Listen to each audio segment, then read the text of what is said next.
Oi, pessoal. Muita paz para todos. Vamos prosseguir os nossos estudos de todas as segundas.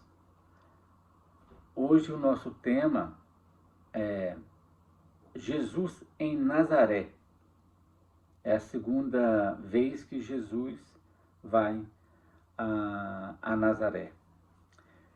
E exatamente nessa segunda visita é que ele traz uma palavra muito forte, muito interessante, dizendo que um profeta não é honrado em sua terra.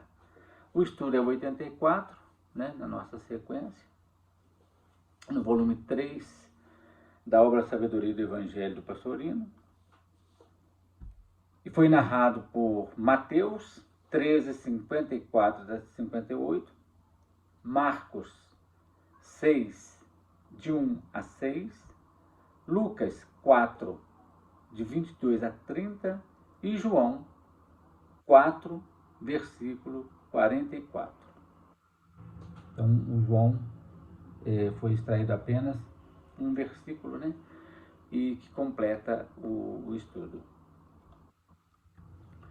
Mateus registrou assim: e chegando à sua aldeia, ensinava a eles na sinagoga deles, de modo que se admiravam e diziam: de onde lhe vem essa sabedoria e esses poderes? Não é este o filho do carpinteiro?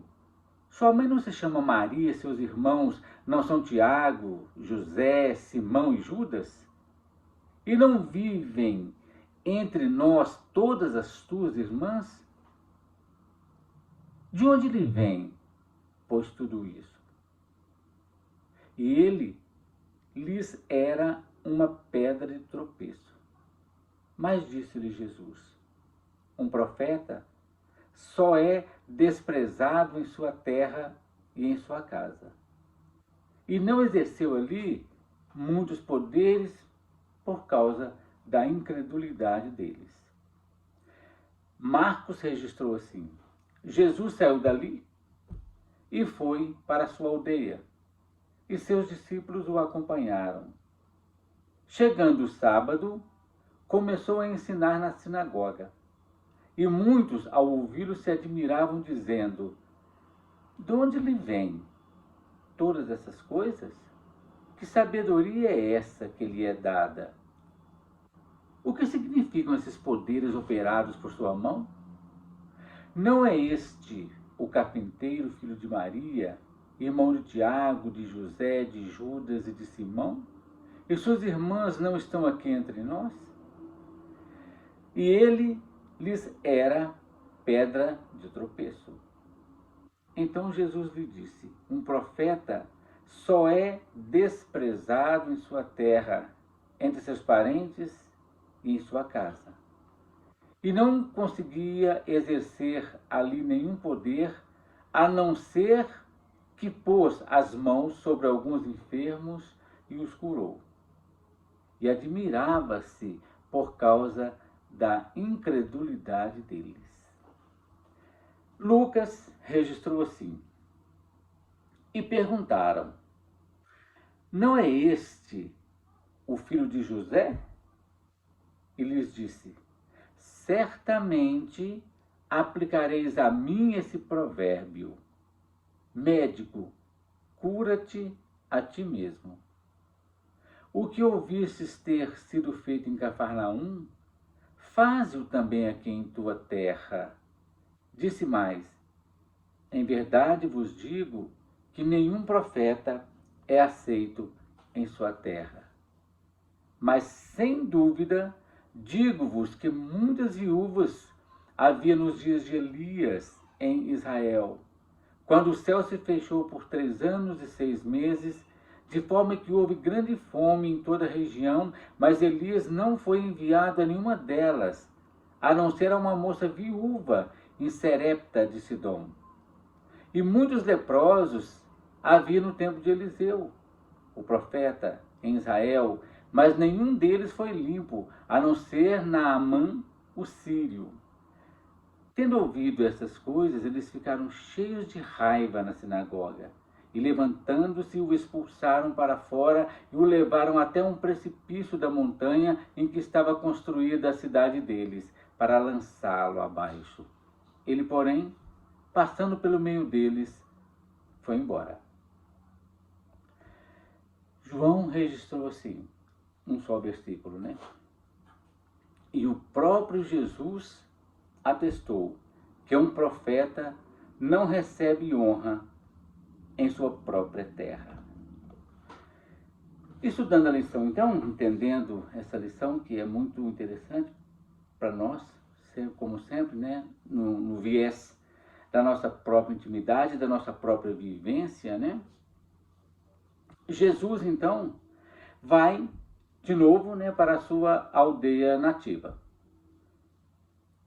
na segunda visita, conforme nós falamos. Nazaré fica a cerca de 50 quilômetros de Cafarnaum. E com Jesus seguiam os discípulos e uma comitiva, porque ele não ia ali para visitar seus parentes, mas para fazer o seu ministério, o seu trabalho de divulgação da Boa Nova. Repetindo, então, esta é a segunda vez que Jesus vai até Nazaré. E ele literalmente repete o que ele fez na primeira visita. E tem um sentido, porque ele voltou, né? Ele foi a primeira e a segunda vez, isso faz sentido. Na primeira vez, ele aguardou o sábado para poder falar na sinagoga, conforme era a tradição, né? Na segunda vez, ele fez a mesma coisa. Aguarda o sábado para que naquela sinagoga, né, local, pudesse falar ao povo.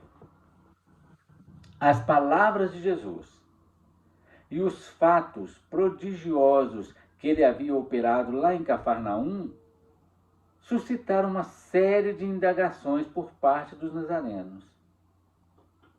Veja bem, eles conheciam Jesus e sabiam de tudo que Jesus havia feito em Cafarnaum e em outras regiões, né, fora de Nazaré. Sabendo então que Jesus era de uma condição modesta, ele era carpinteiro, né, o filho de carpinteiro. A mãe dele chamava Maria, e é interessante que o Evangelho registra, sua mãe se chama Maria, chama. Isso é o verbo no presente, indicando que ela ainda estava ali entre eles, né? Sabia que ele tinha 4 irmãos, e os nomes foram até citados, né? Tiago, chamado menor, considerado como uma das colunas da comunidade de discípulos, chefe do grupo de Jerusalém, até quando ele desencarnou, no ano 62, né? E ele é autor de uma epístola, né? A epístola de Tiago, que eu gosto muito dela. Judas, né? Também denominado Tadeu, Judas Tadeu, é um dos outros dos discípulos. E Simão, a gente não tem certeza, o próprio Pastorino lembra isso, a gente não sabe se é o Simão Zelote, que também foi um dos discípulos de Jesus, a gente não tem essa certeza. Quanto às irmãs de Jesus, eles não citam os nomes, mas deviam ser várias irmãs, porque o Evangelho cita todas as suas irmãs.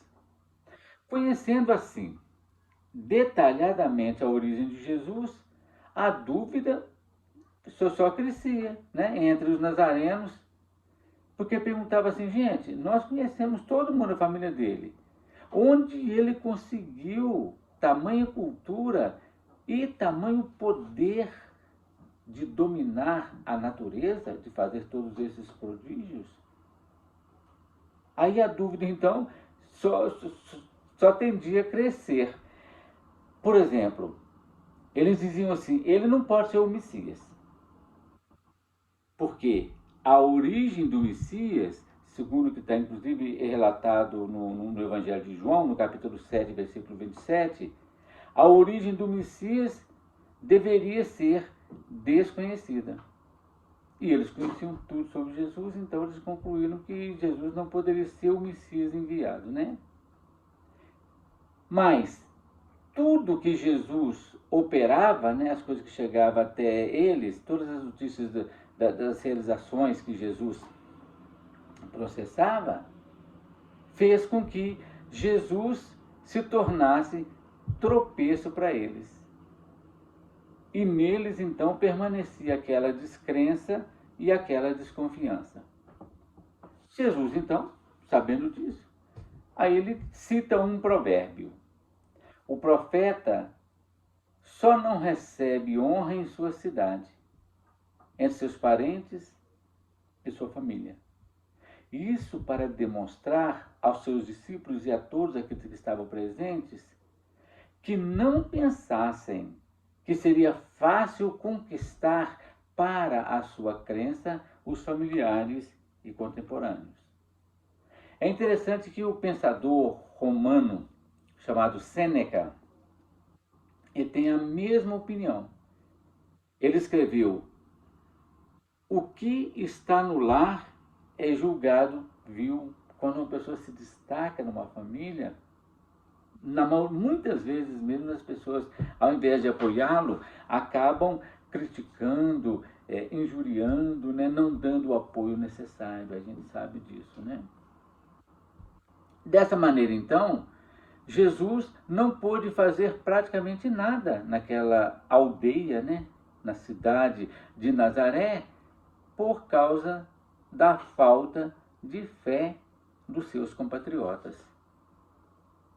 Ele apenas curou alguns enfermos com a imposição das mãos, né, com seus passes, que a gente fala na doutrina espírita.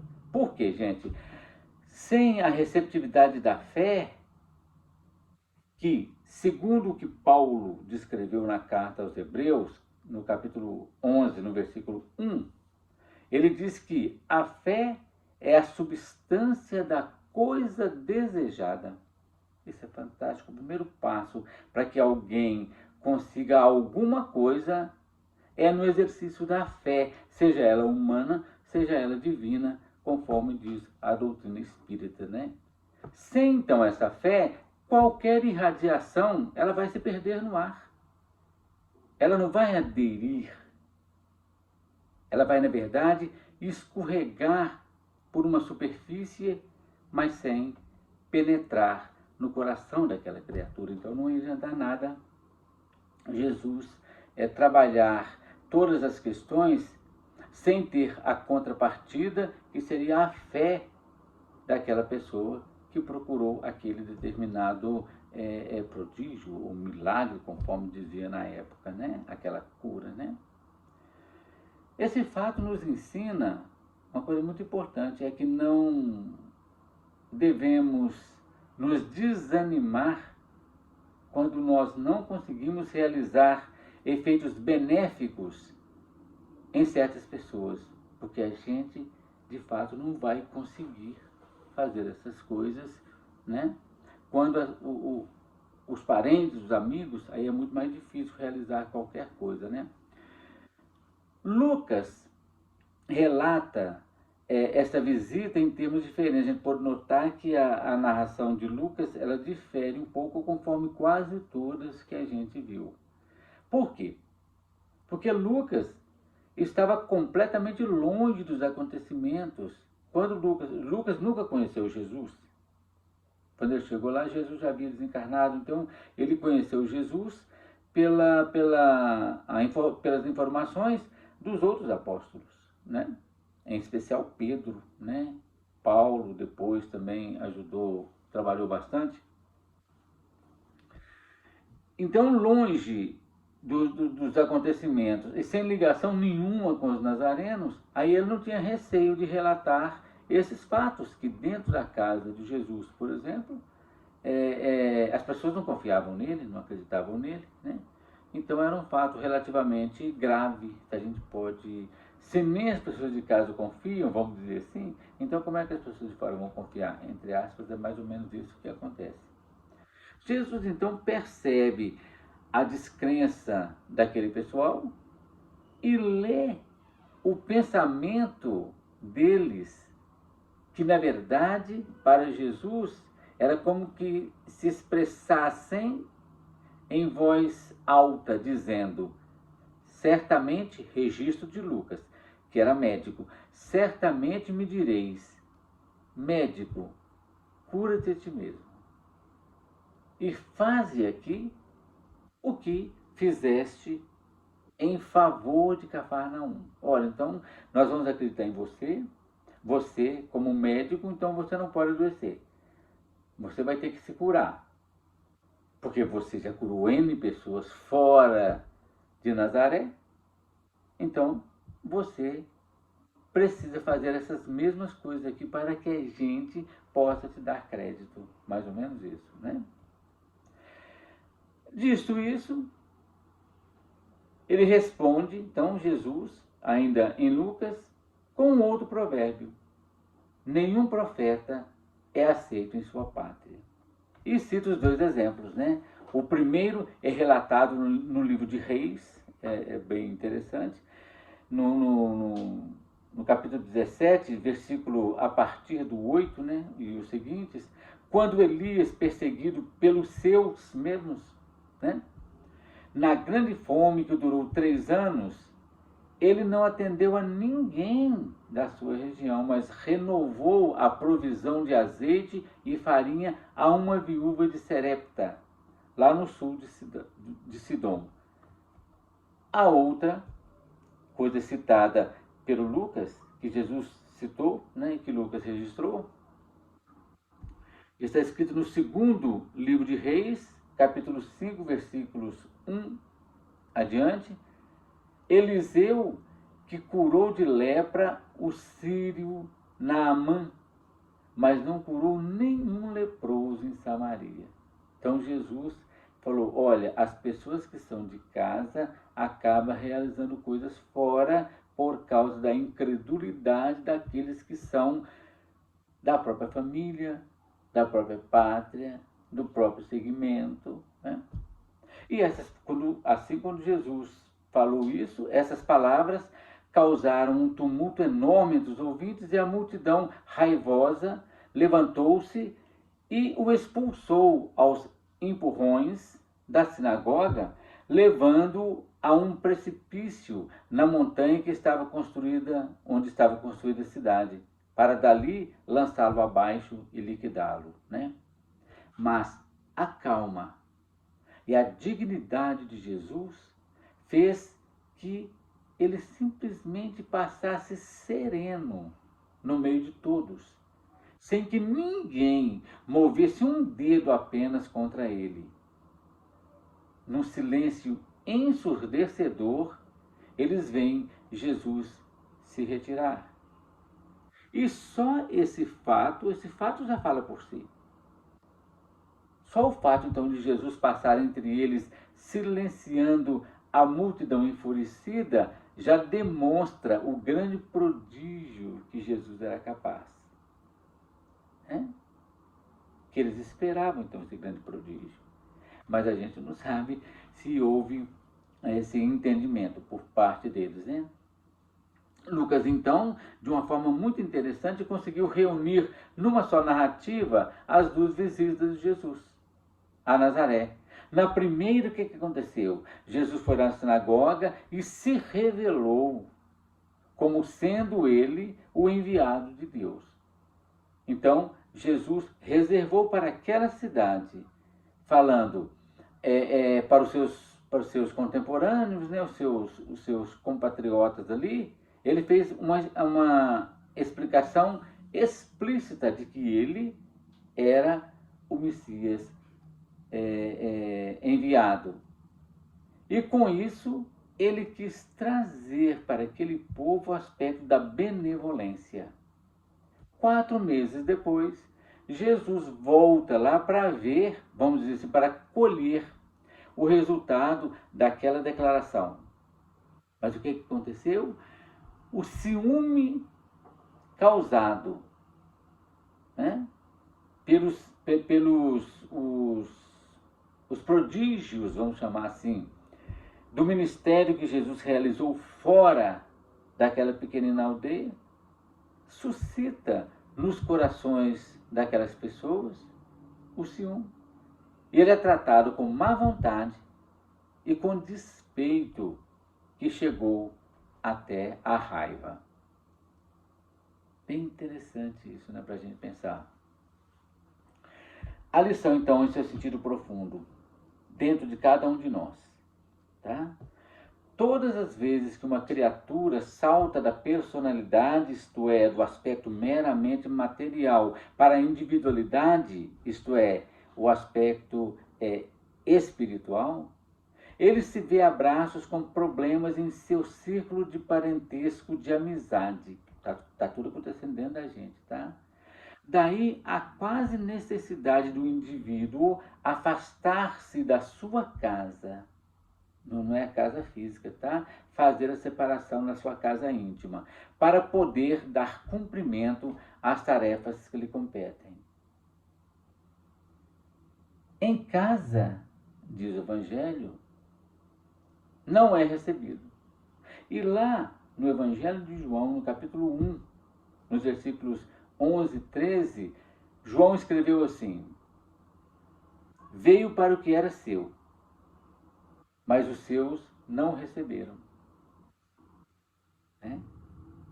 Mas foram os seus de fora da casa consanguínea, todos aqueles que o receberam fora daquela casa e acreditaram no seu nome, a esse sim foi dado o direito de se tornarem filhos de Deus, mesmo não tendo nascido do sangue, nem da vontade da carne, nem da vontade do homem, porque esses já nasceram de Deus.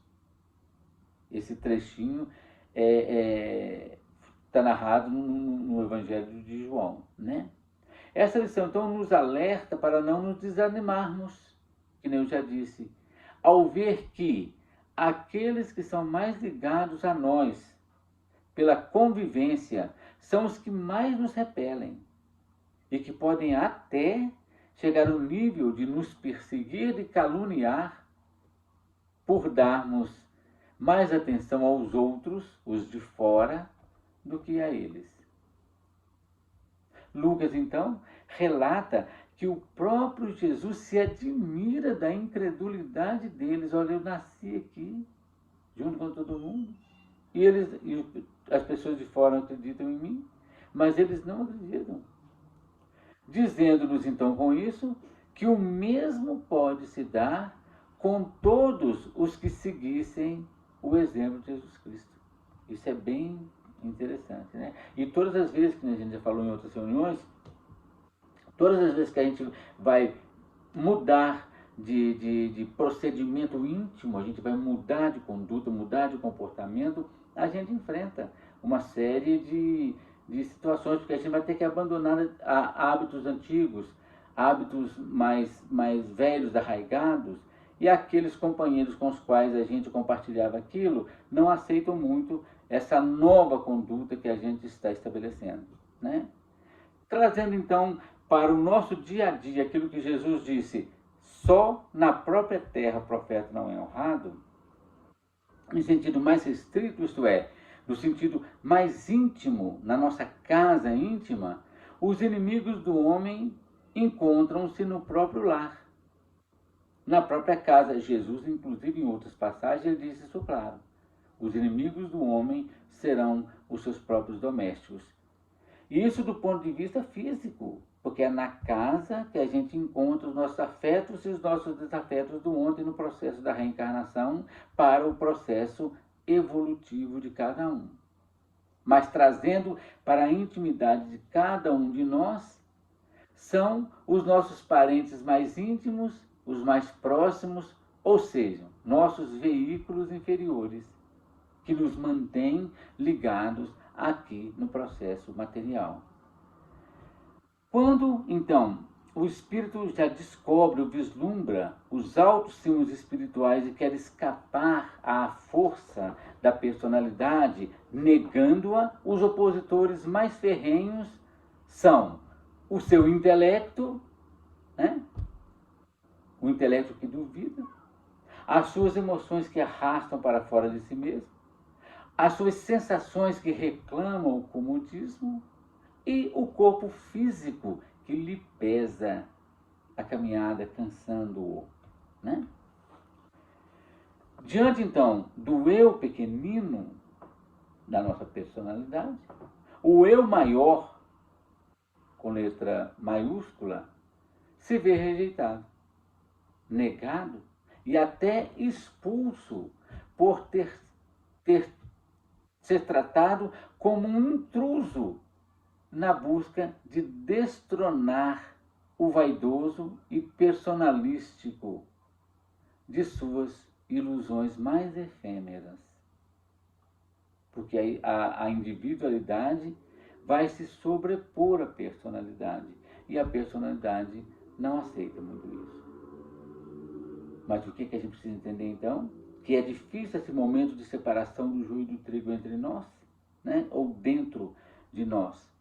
Mas aquele que vencer os percalços, os obstáculos todos, amando o Cristo mais do que a personalidade, isto é, amando o eu profundo mais do que as coisas meramente materiais, e souber perseverar até o fim, como diz Jesus, que está registrado lá em Mateus 10, 22, esse sim vai obter a vida imanente ou vida eterna, conforme está escrito nos Evangelhos. Mas caso se deixe envolver por esses laços asfixiantes que escravizam a criatura, não vai conseguir obter a liberdade gloriosa daqueles que são chamados filhos de Deus. Isso está em Paulo, na carta aos Romanos, no capítulo 8, versículo 21. Então, gente, fomos todos avisados com clareza, sem embargos. Então, a cada um de nós cabe a decisão de avançarmos para a individualidade, para acertarmos os nossos processos íntimos, porque as nossas personalidades terão que obedecer esse novo procedimento que a gente vai estabelecer. Esta é a renovação. Isso é o nascer do homem novo, né? Negando o homem velho para deixar nascer o homem novo.